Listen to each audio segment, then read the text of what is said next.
姑苏蓝是二公子蓝忘机，从小便是世家子弟楷模，端方刻板，写过的字，画过的画，分门别类，整整齐齐地按年份码好，归类，几乎未曾有过半点马虎。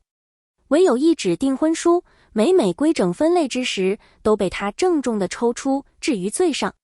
从玄正8年开始，有一个想法在蓝二公子心里扎得根深蒂固，我是有未婚妻的。只是那未婚妻并非妻，乃是实实在在的男儿身，姓魏，名英。记忆中一个雪白的团子和一个女人的声音，便是蓝忘机所知的这位未婚妻的全部。那女人说，若娶了我家阿英，便不可再另娶他人，也不可再对其他人动手动脚了。感受着肩上那身为未婚夫的沉甸甸的责任，蓝二公子听话得很，将不与旁人触碰做到了极致。魏长泽与藏色散人游历至姑苏时，正值盛夏。云深不知处位于深山之中，藏色散人以避暑为由，领着魏长泽与魏婴拜访了姑苏蓝氏，惹得昔日同窗蓝启人一顿黑脸。小魏婴时年5岁，正是爱玩爱闹的年纪，顺便将他母亲的性格继承的十足，大人的话他又听不懂，没一会儿就坐不住了，知会了藏色一声，便溜出去玩了。半个时辰以后，小魏婴是湿淋淋的回来的。云深不知处有几条小溪穿过，应是贪玩掉进去了。蓝启人见小魏婴如此调皮，正要出言教训，却想起魏婴不是他蓝家子弟，他无从下手，只得眼神示意藏色管好自己儿子。哪成想藏色道，真不愧是我儿子。蓝启人无语。藏色接着道，我当年也是跳进去玩了好几次呢。蓝启人怒道，你。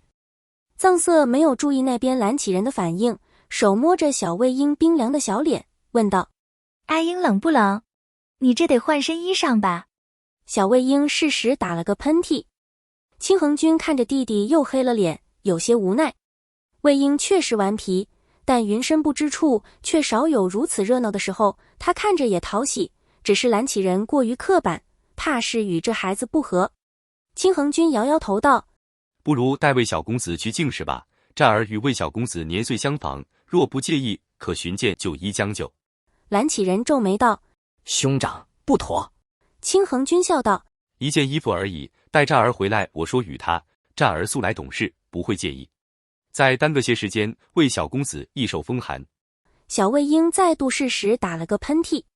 蓝启人忽觉不祥，他心道，这魏婴莫不是命中克我？小兰站下了学，拜别先生，便往净室走去。他性子冷淡，除父母兄长叔父外，不喜与旁人打交道。今日又听闻有客至，想着不便打扰，便自己回了净室。谁想刚到净室门口，便被从里面滚出来的雪白团子扑了个正着。小兰站往后退了2步，才堪堪在掉下台阶前稳住身子。他僵硬地低头看了一眼，又立刻红着耳朵移开了目光。那团子矮他一截，须得注意的是，此雪白并非他蓝氏校服的素白，乃是这团子不知羞耻地光着身子乱窜。小蓝站从未出过云深不知处，何曾见过此等阵仗？便是云深不知处以外，这架势都是少有的。怀里的团子拱了2下，小蓝站连忙将他抱紧，又想起此时这团子未着寸缕，难得脸上也见了红，却怕伤着团子，也不肯放手，万般纠结地僵在原地，等待父兄来救。青恒君与藏色夫妇赶到时，小蓝站正抱着小魏婴，咬着下唇，委屈的不行。青恒君赶忙将2人分开，给小魏婴套上了衣裳。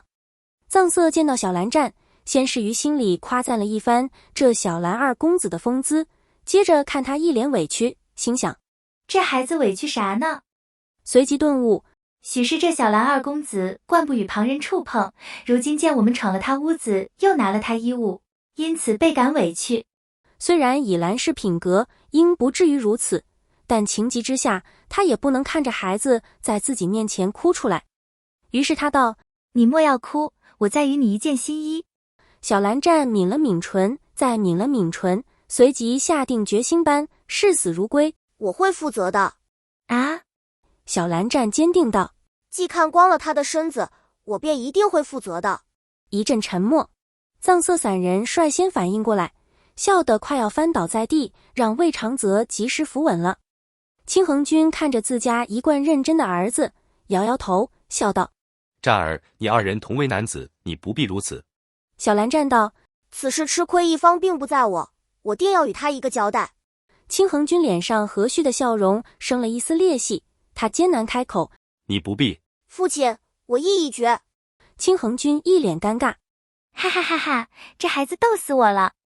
藏色抹了抹眼角笑出的泪花，蹲下来掐着蓝湛的小脸，问道：你果真要对我家阿英负责？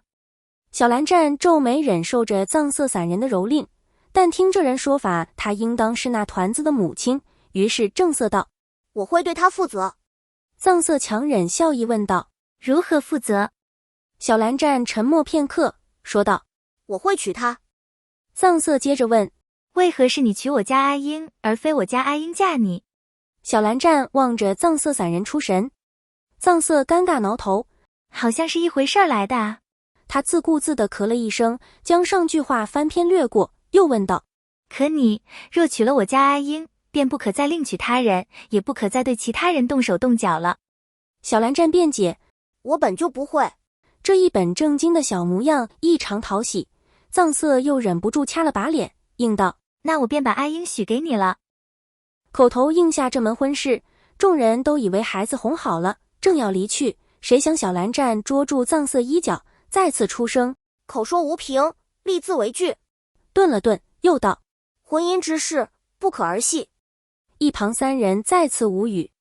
藏色问道：青恒君，你确定不是你家这儿看上了我家阿英，而后用计强娶吗？青恒君勉强为小儿子辩解：不是，战儿生性如此。藏色恍惚道：我就说嘛，你们姑苏兰氏惯会出小古板，怎能出个如此机灵的人儿？魏长泽终于找到机会插了句话：现下该如何是好？能如何？哄呗，写封婚书又能怎样？青恒君到底是兰家教出来的，陪着闹了这么久，还是觉得此事不妥，开口阻止。谁知藏色回道：青恒君，一纸订婚书而已，哄哄你家小阿占。小孩子忘性大，没准明日便记不得了，能哄得你家孩子开心，何乐而不为？青恒君闭关久了，与儿子处得少，看小蓝湛一副委屈又坚定的模样，心一软，便应了下来。于是几人偷偷取了红纸，写下订婚书，哄好了小蓝湛。青恒君心想，此事绝不能叫杞人知道，半点也不能。小蓝湛郑重地捧着婚书，盯着早就睡瘫在魏长泽怀里的小魏婴，忍住伸手戳那团子脸蛋的失礼想法，再次向藏色保证：我一定好好待他。藏色笑呵呵地答应着，心想：罪过罪过，谁成想姑苏兰氏出了这么一个小情种。改日定要告诫阿英，离姑苏兰二公子远一点，若是日后真给撩弯了，可怎办？蓝启仁在待客室坐了一下午都没等来人，终于他那张并不成熟却故作老成的脸第三次黑成了锅底。蓝忘机能在今夜夜巡实属偶然，各地宋世家子弟前来求学，夜巡人员安排出了些差错，他正巧出关，便顶替了空缺。客房的方向隐隐有喧哗之声，蓝忘机皱眉忍耐。世家子弟们如今正是意气风发的年纪，初来乍到，难免有些躁动，这届弟子们尤甚。明日需仔细讲解家规才好。蓝忘机隐隐有了参与此次听学的想法。他路过一墙角，忽闻上方有动静，抬头望去，便望见一酒坛出现在墙头上。私自带酒，夜饭宵禁。每届听学子弟中，总有那么一两个顽劣之徒，却未曾想能有如此。蓝忘机顿了顿，一时竟不知如何形容此人。在他愣神之际，又一坛酒出现在墙头。两坛。蓝二公子此时的心情着实不怎么美丽。紧接着一张脸便从酒坛后面升上来了，并非他蓝二公子以貌取人，只是这人确实生得一副不老实的相貌。